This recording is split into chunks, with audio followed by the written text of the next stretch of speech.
అదే భావాన్ని మనకు వ్యక్తపరుస్తూ లీలాశుకుల వారు ఈనాటి శ్లోకాన్ని మనకి అందచేస్తూ ఉన్నారు. బహుళ జలదఛాయాచూరం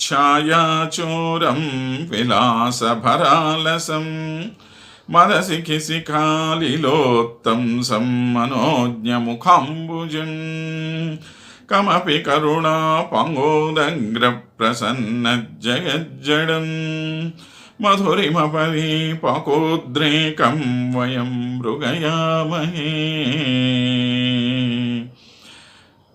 ఎలాంటి వాడు కృష్ణయ్య? బహుళ జలదఛాయా చోరం, బాగా దట్టమైనటువంటి మేఘాల యొక్క నలుపుదనాన్ని తాను హరించి వేశాడా అనేటట్టుగా అలాగా ఉండేటువంటి నల్లనివాడు ఈయన. విలాసభరాలసం,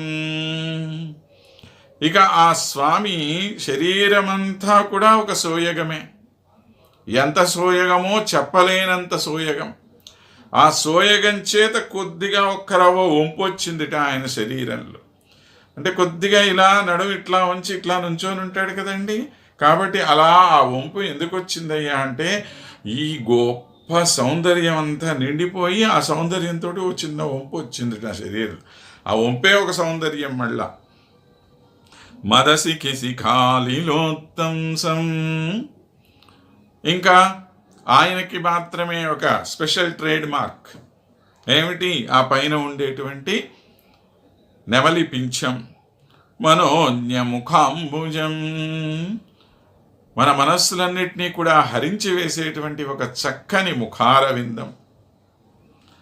కమపి కరుణా పంగోదగ్ర ప్రసన్న జగజ్జడం, ఇక ఈయనలో ఉండేటువంటి కరుణ దయతోటి ప్రపంచమంతా కూడాను పాంగోదగ్ర ప్రసన్న జగజ్జడం అని అంటున్నాడు. ప్రపంచమంతా కూడాను మూఢమైపోయింది, అంటే కదలకుండా నుంచొని ఉండిపోయింది. ఎందుకని? ఇటువంటి కరుణ మనకి ఇంకెక్కడ దొరుకుతుంది? ఇటువంటి దయ మన మీద చూపించే వాళ్ళు ఇంకెవరుంటారు?